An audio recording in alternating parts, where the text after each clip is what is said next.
And say, okay, I do just want to say, this is like a meeting of friends who haven't talked to each other in a long time. How are you doing? I'm doing really well. How are you, Taylor? So good. It's so good to see you. And it's good to be here with you all. Yeah, Christmas Tuesday. we're so lucky that you're here. Well, I'm going to get things started with a few questions for you, and then we're going to open things up for questions for Crimson Goes Blue members. So, people really underestimate the time and effort that it took to orchestrate the political shift that you were a part of in Georgia in 2020 and in 2021. I'm wondering if you can tell us what went into making that historic victory happen in terms of New Georgia's work and the efforts of a unified community based coalition. Yeah. I think that one of the reasons why the wins that we are seeing in Georgia are likely to continue and are likely to be durable is because of how we've been going about achieving them. Um, you know, for folks who conventional political wisdom said that like basically the only places to contest for power for progressives was in Atlanta, and that when they think about Georgia, it's basically Atlanta and not Atlanta. But the truth of the matter is that there are 159 counties. Georgia has the second highest number of counties, and the losses that have been experienced in sort of this newest battleground state are happening in these battleground counties. And so, one, I think just local intelligence and being able to really understand what is happening in Georgia, particularly when we're talking about 7 million people voted in the 2020 presidential election, the highest number, it's the high water mark for turnout. And the margin of victory for President Biden was just over 11,000 votes. So we're talking about 0.00015 percentage points. And so that's 10 votes in one precinct. That's 15 votes in another precinct. And so that is how elections will be won, but it's also how elections have been stolen in Georgia. And so having deep insight and understanding that in with 159 counties, that means that there are 159 kings and queens of elections in Georgia. They fall all along the ideological spectrum, and they fall all along the competency spectrum. Some of them are extraordinary at their jobs, and some of them are not. And so, understanding what has happened, a lot of what we do because of the scope and the scale and the size of the campaigns that we have run, the voter registration efforts that we've run, as well as the GOTV efforts, again, with ourselves and in coalition with other civic groups, we have been able to conduct what I call stress tests. And so we know which of these counties are vulnerable. We have a sense of which points in the registration process, the voting process, the counting process, and the certification process where we are most vulnerable. We know where they've been attacked before. And so, yeah, I think that big picture, people don't understand that, yes, right, that we are known for having, you know, added over 500,000 young people and people of color to Georgia's voter rolls. But the path to get there included robust and sophisticated campaigns that had a research element at its core, that was had a robust field component, field and organizing, where we're moving feet into the streets, boots on the ground. There's a litigation, a legal element. We've had to sue, we have been sued in defense of laws that make it easier for Georgians to participate in our elections. There's a narrative and a communications effort that requires us to change how we talk about voter suppression and how we talk about elections and electoral participation altogether. And so we're doing those things constantly. on the pathway to sort of building super voters, and super voters are just Georgians that we've identified who vote in every election in which they're eligible. And so durable infrastructure that's being built by a broad and diverse cross-section of society so that we can win, and there are actual real wins that Georgia voters and Georgia families recognize as wins, and then wins that we can defend beyond one election cycle.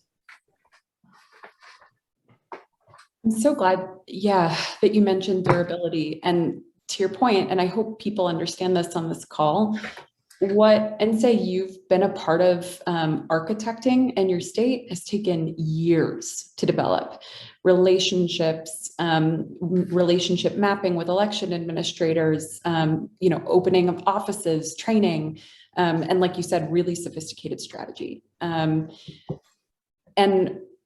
I think individual donors and philanthropy, sometimes, I say this as somebody who works in it, has a tendency to think, oh, we got it, we're all done here, we can move on to the next battleground state, or to think that it won't cost as much to keep it as it did the first time to get it. I'm curious, what is it feeling like in the state right now? Do you feel that the resources you need to have durable power to hold on to the gains that you've helped make is in place? No. I think that if we are to pause and evaluate the terrain in which we're headed into for these midterm elections, I get the impression broadly that there are campaigns and candidates and operatives and donors that are treating the 22 elections as if they are sort of a garden variety midterm elections. And this couldn't be anything but that, that there has been a sustained attack on our elections infrastructure, that there are huge Supreme Court cases that are deciding rights that we've held for 50 years or longer, and that which could have the streets on fire this year. And thinking about how to take that energy and electoralize it and focus it and channel it to this November, I think is just really, really important. And I don't see those conversations happening at scale. And I see a lot of hand wringing.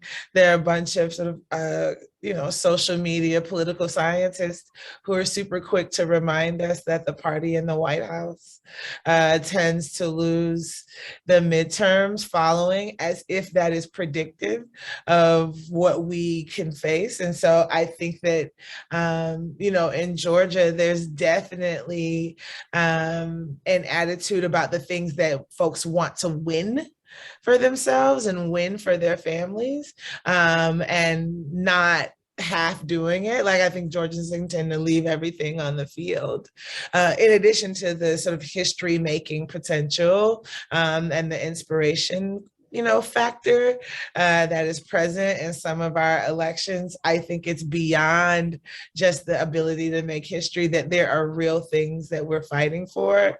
And there's a growing understanding that our elections are being attacked, and that in the marketplace of ideas, fewer and fewer people are buying what conservative Republicans are selling. And that in order for them to hold on to power, they have to cheat. And that if we don't have overwhelming participation this November, that overwhelming participation this November might be the only thing that we have that helps us avoid a constitutional crisis as we head into the November midterms, and we see, a continuation of the January 6th attacks. That's right. Amen. Yeah. So. I'd like to ask one more question before we move it to our friends on the call. I think Georgia's been a model for really beautiful multiracial coalition work, year over year work to improve the lives of community members, despite being a really hard and hostile state, and of organizers like yourself who've understood that voter protection has to go hand in hand with persuasion and mobilization. When you think about the threats to Georgians being able to cast their ballots and have those ballots be counted fairly and equally this November. How is New Georgia responding? Yeah, I think one of the biggest things that we're doing in this moment is working with the American Bar Association and NACDL, the National Association of Criminal Defense Lawyers. So we have this program, it's our voter protection program. And essentially, because with Senate Bill 202, Georgia Republicans have created 5 new voting crimes. 2 of them are felonies, 3 are misdemeanors. And the felonies carry with them a penalty of up to 10 years in prison and $100,000 for each Georgian, each voter, for each form. And we know that there are prosecutors, county prosecutors, that are going to lean into this new criminal power that they have. And so there aren't 1,000 lawyers in the country with expertise at the intersection of criminal defense law and voting rights law. And there hasn't been a need for one since the Voting Rights Act of 1965 was passed, but we're starting to see a growing prosecutions of voting and voting related behavior. And so we're working, number one, on our voter protection program, which includes training this new generation of lawyers at the intersection of, again, voting laws and criminal defense laws. I think the second thing is that in Georgia, there are 3,000 polling locations, and we plan to have volunteer coverage at about 1,000 of them. So understanding the voter experience, many of you know that Georgians have had to suffer through standing in line for 8, 9, 10 hours to vote before. And so as you know, we get better and smarter about how to combat that, how to address Georgians' needs. We still need to make sure that our volunteer network and our staff network has pretty robust coverage of problem precincts where we've seen voters be disrespected in the past. And I think lastly, with popular education and combating disinformation. These are still things that are super important. Young voters and Black voters are #1 targets for well-funded disinformation campaigns that are propagated by bad actors, both foreign and domestic. We used to joke, like, was it the Russians or the Republicans when we would see disinfo campaigns? And now I'm here to tell you that it doesn't matter. That this is nation destabilizing stuff that has the ability to encourage people to withdraw from public life altogether, to withdraw from the electoral process altogether. So it's not like they will vote for the wrong person. As a nonpartisan organization, we actually don't care. But we do care that people see voting as a worthwhile institution, a civic duty, a thing that they get to participate in as by virtue of their citizenship. And you know, having lies about elections being stolen, having the big lie continue to be propagated has done damage to people's faith in our election system. And so part of our work in this moment is organizing the narrative and challenging, continuing to challenge the big lie as a way of encouraging people to participate in our elections as a part of holding up our society. Thank you so much. I could listen to you all day and say, and you too, Taylor.